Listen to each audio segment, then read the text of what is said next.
പറഞ്ഞോ. എഴുതിക്കൊണ്ടിരുന്ന ഞാൻ പറയുന്നൊന്നും കേൾക്കാൻ പറ്റില്ല. കേൾക്കുന്നുണ്ടല്ലോ, പറഞ്ഞോ.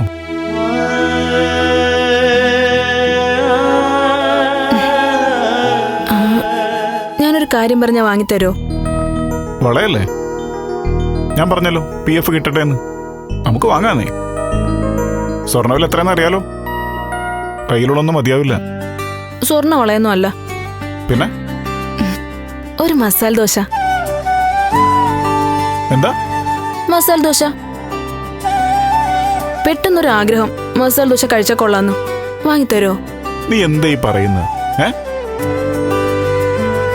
വള വാങ്ങാൻ വേണ്ടി ലക്ഷങ്ങൾ ചെലവാക്കുന്നതിനെ കുറിച്ച് ആലോചിച്ച് ടെൻഷൻ അടിച്ചിരിക്കുമ്പോ ചോദിച്ചത് 50 രൂപയുടെ മസാല ദോശ. പറ, എത്ര എണ്ണം വേണം? ഒരു 5 എണ്ണം മതിയാവോ? 5 എണ്ണൊന്നും വേണ്ട, ഒരെണ്ണം മതി. അതെ, നീ മസാല ദോശ കഴിക്കുന്നത് കാണുമ്പോ സ്വാഭാവികമായിട്ട് എനിക്കൊരെണ്ണം കഴിക്കാൻ ആഗ്രഹം കാണില്ലേ?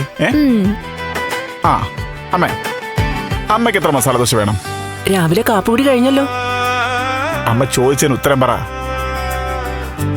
എത്ര മസാല ദോശ വേണം? എനിക്കിപ്പോ മസാല ദോശയൊന്നും വേണ്ട. ഈ ചെറുക്കൻ എന്തിന്റെ കേടാ? അമ്മേ, ഒരു മസാല ദോശ കഴിച്ചാൽ കൊള്ളാന്ന് അറിയാതൊന്ന് പറഞ്ഞു പോയി. അതിന് ഗിരി ഒരു ഇന്റർനാഷണൽ സംഭവമാക്കി. അതാണോ? ഗർഭാവസ്ഥയിൽ ഇതുപോലെ ഓരോ ആഗ്രഹങ്ങളൊക്കെ തോന്നും. അത് സാധിച്ചു കൊടുക്കണം. ചെന്ന് വാങ്ങിട്ട് വാ. ദേ, കാശ് എന്റെ വക. ആഹാ, അമ്മയുടെ ചെലവാണോ? എന്നാ പിന്നെ ദിവസം ആഗ്രഹിച്ചോ. ഒരാഗ്രഹം കൂടിയുണ്ട്. എന്താ? എന്താണേലും പറഞ്ഞോ. വൈകിട്ട് വീട്ടിലൊന്ന് പോവാം. എന്താ പെട്ടെന്ന്? അല്ല, ദേവികയുടെ ഫയലിന്റെ പ്രശ്നമൊക്കെ എന്തായെന്നറിയാൻ. പിന്നെ സോഷ്യൽ മീഡിയയിൽ കണ്ട വാർത്തകളും. അതൊക്കെ അവര് നോക്കിക്കോളും. ഫയലിന്റെ കാര്യം കുറച്ച് ടെൻഷൻ തന്നെ. അല്ല, വീട്ടിൽ നിന്ന് എങ്ങനെയാടാ ഫയല് കാണാതാവുന്നേ? ദേവിക തന്നെ ശ്രദ്ധിക്കാതെ എങ്ങോട്ടെങ്കിലും മാറ്റി വെച്ച് കാണും. അല്ലെങ്കിൽ പുറത്തെവിടെങ്കിലും വെച്ച് നഷ്ടപ്പെട്ടിട്ടുണ്ടാവും.